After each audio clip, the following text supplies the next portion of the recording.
మందకృష్ణ మాదిగ కూడా గదే ముచ్చట అన్నాడు కదా, అది సర్వే రిపోర్టే కాదు, అది తప్పులు తడకలే. కృష్ణన్న ఒప్పుకున్నాడు, అయిపోయింది. 7వ తారీఖు పెట్టినటువంటి సభ కూడా వారు వాయిదా వేసుకున్నారు. దేశంలో ఏ రాష్ట్రంలో కూడా ఇంతవరకు కులగన్న సంబంధించి, అంటే పంజాబ్ కావచ్చు, హర్యానా కావచ్చు, అదేవిధంగా తమిళనాడులో ఆల్రెడీ వర్గీకరణ ఇంప్లిమెంట్ అయిందని చెప్పేసి మందకృష్ణ చెప్పిండు. అదేవిధంగా సరే ఒప్పుకుందాం, కాంగ్రెస్ పార్టీ తెలంగాణ రాష్ట్రంలో రేవంత్ రెడ్డి గారి చిత్తశుద్ధి ఉంది కాబట్టి సుప్రీంకోర్టులో రాష్ట్ర ప్రభుత్వం ఇంప్లీడ్ అయ్యి ప్రత్యేకంగా న్యాయవాదులు పెట్టి వారి ఖర్చు కూడా రాష్ట్ర ప్రభుత్వం భరించి త్వరితగతిన రిపోర్టు రావడానికి కారణం, ఈ జడ్జిమెంట్ రావడానికి కారణం కాంగ్రెస్ పార్టీ. తర్వాత అసెంబ్లీలో కూడా ఆమోదం తెలిపి వెంబడి తక్షణమే ఇంప్లిమెంట్ చేస్తా అని చెప్పి కాంగ్రెస్ పార్టీ ఒక పద్ధతి ప్రకారం ఏకసభ్య కమిషన్ ఏర్పాటు చేసి అఖ్తర్ గారి నాయకత్వం నేతృత్వంలో దాని మీద సబ్ కమిటీని ఏర్పాటు చేసి బీసీ 3-4 గ్రూపులు ఉన్నటువంటి ఎస్సీ వర్గీకరణ 3 గ్రూపులుగా ఏర్పాటు చేసి ఎవరు నష్టం చేయని విధంగా తెలంగాణ రాష్ట్రంలో కాంగ్రెస్ పార్టీ వర్గీకరణ చేసింది. బీసీ ఎస్సీలకు సంబంధించినటువంటి జనాభా పెరిగింది అని చెప్పేసి 15% రిజర్వేషన్ ఉంది. మొన్న కాంగ్రెస్ ప్రభుత్వం ప్రకటించినటువంటి సమగ్ర కుటుంబ ఇంటింటి సర్వేలో వాళ్ళ జనాభా 17% ఉంది. బట్ దాని సంగతి వేరే, ఎందుకంటే అది కేంద్ర ప్రభుత్వం కావచ్చు, రాష్ట్ర ప్రభుత్వం కావచ్చు, దానికి ఇప్పుడే చేస్తే కొన్ని వివాదాలు వచ్చే అవకాశం కాబట్టి ముదిగాలైతే 1, 2, 3 3 గ్రూపులుగా విభజిద్దాం. 15 ప్రకారం ఏలో ఉన్నటువంటి వారికి 1%, బిలో ఉన్న వాళ్ళకు 9%, సిలో ఉన్న వాళ్ళకు 5%. చాలా స్పష్టంగా ప్రకటించింది కదా, దాంట్లో ఎవరికి అనుమానాలు లేవు.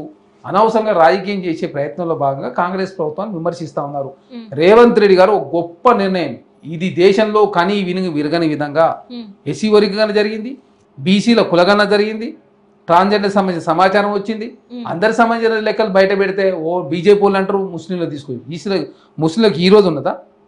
స్వతంత్ర భారతదేశంలో బీసీబీలో ఎప్పటి నుంచి దూదేగులు కావచ్చు, ముస్లిమ్స్ చాలామంది ఉన్నారు. మతం ఆధారంగా ఏరగా వెనకబాడతరం ఆధారంగా ఈసారి బీసీబీలు ఉన్నారు.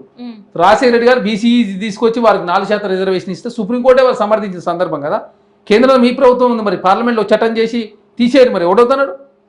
తీసేస్తే మేము వద్దను కాంగ్రెస్ పార్టీగా, మీరేమో తీసేయరు.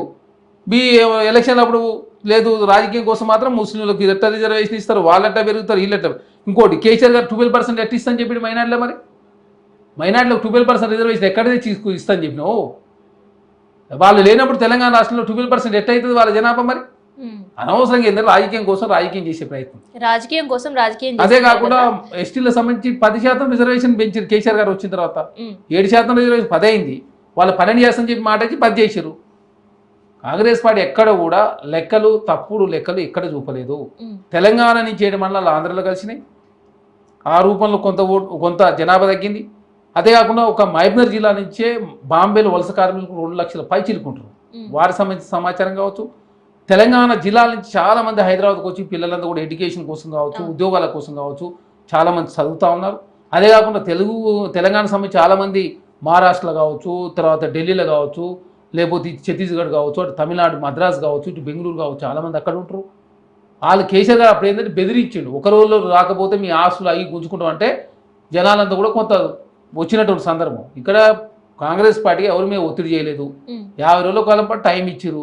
దానిలో భాగంగా కాంగ్రెస్ పార్టీ సమగ్ర కుటుంబ ఇంటింటి సర్వే వేస్తే ఇది తప్పంటారు, ఎక్కువ క్వశ్చన్స్ చేసినంటారు, ఆస్తు వివరాలు ఎందుకంటారు, ఆధార్ కార్డు ఎందుకంటారు, పాన్ కార్డు ఎందుకంటారు. ఇప్పుడు మీరు పాన్ కార్డు అనేది ఒకనాడు సీక్రెట్ ఉండొచ్చు, ఈనాడు అంతా ఓపెన్ డాక్యుమెంట్. మీరు ఇన్కమ్ ట్యాక్స్ కడుతురో లేదో తెలిసిపోతుంది. ఆధార్ కార్డు కొడితే మీ మీద భూములేను ఇండ్లేను తెలిసిపోతుంది. ప్రభుత్వం అనేది ఒక కులం కోసము వెనుకబాడతాం ఎట్లా తెలవాలి? మరి వీళ్ళంతా వెనుకబాడతలా తెలవాలంటే ఏది? కులం ఆధారంగానో లేకపోతే మతం ఆధారం కాదు కదా రిజర్వేషన్ ఇచ్చేది, దేని ఆధారంగా ఇస్తాం? వెనుకబాడతనం అంటే ఏంది? నీ ఆస్తులు అన్నీ తెలుసుకోవాలి కదా ప్రభుత్వం. తెలియదు ఆర్థిక ఇప్పుడు సమగ్ర కుటుంబ ఇంటింటి సర్వే వెనుకబడతనం ఎట్లా తెలుస్తుంది? వెనుకబడతనం ఉందంటే వాళ్ళకి ఇండ్లు ఉన్నాయా లేవా, ఆస్తులు ఉన్నాయా లేవా, ఇంకా గడుతురా లేదా, ఇవన్నీ తెలవాలి కదా. అందులో బీసీలలో మళ్ళీ క్రీమ్ లేయర్ కూడా ఉన్న సందర్భం కాబట్టి రకరకాల ఒకదాని కోసమే కాదు అన్ని విషయాలు తెలుసుకున్నాం. వాళ్ళ ఆర్థిక పరిస్థితి, వాళ్ళ రాజకీయ పరిస్థితి, వాళ్ళ విద్యాపరంగా కావచ్చు, ఉద్యోగపరంగా కావచ్చు, లేకపోతే వాళ్ళకి ఇండ్లు ఉన్నాయా లేవా, వాళ్ళ వెనుకబాటుతనం ఉందా లేదా తెలుసుకోవడం కోసం సమగ్ర కుటుంబ ఇంటిని సర్వే నిర్వహిస్తే